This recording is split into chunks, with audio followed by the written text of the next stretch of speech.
Cricket Australia revolution, selling BBL clubs to boost player wages. Warning: Australian cricket on the CPUS of a seismic shift. Imagine a cricket landscape where the Big Bash League, BBL, is no longer fully controlled by Cricket Australia, CA, and the States. A scenario where private investors, potentially even American tech giants or private equity firms, hold the reins. Sounds far-fetched? Think again. An independent report by Boston Consulting Group, BCG, has just advised CA to sell off minority stakes in the 8 BBL clubs, sparking a potential revolution akin to Kerry Packer's World Series cricket breakaway in 1977. The $2 billion windfall that's got everyone talking. The English Cricket Board's ECB recent $2 billion bonanza from selling 49% stakes in each of the 800 clubs has sent shockwaves across the cricketing world.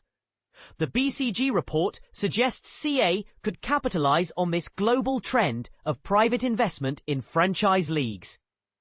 By selling stakes in BBL teams, CA can attract more competitive salaries for the world's top players, who have largely snubbed the competition in recent years due to better offers from other leagues. But here's where it gets controversial. Private ownership would likely demand a dedicated window for the BBL, potentially overhauling the summer schedule and conflicting with the preferences of broadcasters Seven and Foxtel. This could lead to a seismic shift in how Australian cricket is structured and consumed. A brief history of cricket's relationship with private ownership. From 1979 to 1994, Kerry Packer and the Australian Cricket Board shared financial ownership under the peace treaty that ended the World Series cricket split. Since then, CA and the States have maintained full control. Despite briefly considering private investment at the BBL's inception in 2011, the global franchise cricket landscape has dramatically changed since, leaving the BBL as an outlier. Key takeaways from the BCG report. Expansion on hold. The report advises against expanding the number of BBL clubs until stakes in existing teams are sold, to avoid diluting their value. Capitalising on market interest. The ECB's $2 billion windfall demonstrates the significant market interest in buying teams, with the London Spirit franchise sparking a bidding war. Differing views on the future. CA's board, including Chair Mike Baird and CEO Todd Greenberg, will debate the decision, with some suggesting relocating teams like the Thunder and Renegades to new territories, e.g. Singapore, New Zealand or Canberra. The bigger picture. What this means for Australian cricket. Supercharging player wages, attracting top talent like Ben Stokes, who has opted for more lucrative offers in South Africa and the UAE. Boosting cash reserves. Aiming to raise CA's cash reserves above $100 million following recent job cuts to tighten budgets. Addressing state-level financial pressures, particularly in New South Wales, Victoria and Queensland, which don't derive direct revenue from their grounds, with the SCG requiring significant upgrades. Now it's your turn. Do you think private ownership is the key to unlocking the BBL's full potential? Or will it compromise the sport's integrity? Should CA prioritise attracting global superstars over maintaining full control? Share your thoughts in the comments below. BBL, privatisation, and later start. Future of Australian cricket. The BBL's future is on the line as Cricket Australia explores privatisation and scheduling changes, sparking debates over its role in the sport's evolution. This week, a report on the tournament's future was presented, revealing a critical juncture for the competition. With the BBL set to enter its 15th season, the debate over whether it should embrace private investment and adjust its timeline has intensified. The report highlights the BBL's growing commercial value, yet raises questions about its sustainability amid competing demands for Test cricket and global fan engagement. The Boston Consulting Group, BCG, assessment delivered earlier this month underscores the BBL's strong financial foundation and potential for growth.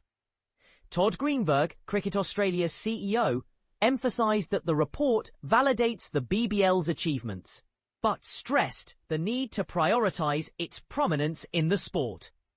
However, the findings also reveal tensions between commercial interests and the sport's long-term vision. A key point of contention lies in the BBL's potential to shift its schedule to avoid overlapping with Test cricket, which runs from late November to early January.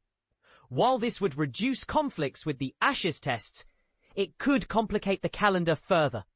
The BBL's 2026-27 season will feature 5 tests in India, adding pressure to balance its competitive edge with logistical constraints. Meanwhile, the WBBL's October-November window, squeezed by the Women's ODI World Cup, highlights the challenges of carving out space in a crowded sports landscape. Private investment remains a contentious topic. While the BBL has seen salary increases, top overseas players now earn up to $420,000. Its reliance on revenue from franchise sales, e.g., the £975 million 100 deal, raises concerns about financial stability. Critics argue that private capital could elevate the BBL's status, but may also exacerbate inequalities, particularly as teams like the SA20 and ILT20 compete for talent. The report also suggests expanding the BBL's reach, with New Zealand and Singapore under consideration as potential host cities. Cricket ACT's interest in Canberra adds another layer to the debate, emphasising the need for a balanced approach that benefits fans, players, and the broader cricket community. However, the BBL's scheduling struggles, such as the clash between its early start and the Ashes tests, underscore the complexities of maintaining a competitive. The answer hinges on how stakeholders prioritise innovation over tradition, and whether the BBL can sustain its momentum in an ever-evolving sporting world. Big Bash League evolution. A shake-up to the cricket calendar and private ownership. Cricket's sacred traditions are about to be shaken to their core, and not everyone is going to like what comes next. The Big Bash League stands at a crossroads that could fundamentally transform Australian cricket as we know it. A groundbreaking consultancy report has just landed on Cricket Australia's desk, and its recommendations are nothing short of revolutionary. But here's where it gets controversial. The proposed changes might force fans to choose between nostalgia and progress. Cricket Australia has officially announced that they've enlisted the expertise of the prestigious Boston Consulting Group to chart the course for what they're calling the next evolution of both the Big Bash League and the Women's Big Bash League. The timing couldn't be more critical, as the competition faces mounting pressure to compete with global T20 juggernauts. The consultancy's findings have resulted in 4 game-changing recommendations that could reshape the entire landscape of Australian cricket. The most eye-catching proposal? A complete calendar overhaul that would see the Big Bash tournament kick off during the Christmas and New Year period. A move that could either be genius or deeply divisive. According to detailed reporting from Code Sports, the BCG's strategic vision involves launching the Big Bash season to coincide with the massive audience draw of the Boxing Day and Sydney Test matches, then extending the tournament through February. The logic is compelling. Capitalise on cricket fever when it's at its absolute peak, then maintain that momentum throughout the summer. But here's the masterstroke, and this is the part most people miss. Once the Sydney Test concludes, Australia's biggest cricket superstars would theoretically become available for the remainder of the Big Bash season. This could mean seeing the likes of Steve Smith, Pat Cummins and other Test heroes lighting up the 20-over format when it matters most.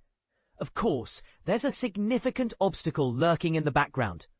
Australia is already committed to a 5-test tour of India scheduled for mid-January 2027. Making this new calendar vision a reality will require some serious diplomatic manoeuvring between Cricket Australia and the International Cricket Council. Negotiations that could make or break the entire proposal. Mike Baird, Cricket Australia's chairman, has been careful to manage expectations, emphasising that no decisions have yet been made and promising a thorough exploratory process before any concrete steps are taken. It's the kind of cautious language that suggests they know just how big these changes could be. Interestingly, Code Sports has also revealed that relocating the Sydney Test has at least been discussed at state board level, though insiders believe such a radical move remains unlikely to gain serious traction.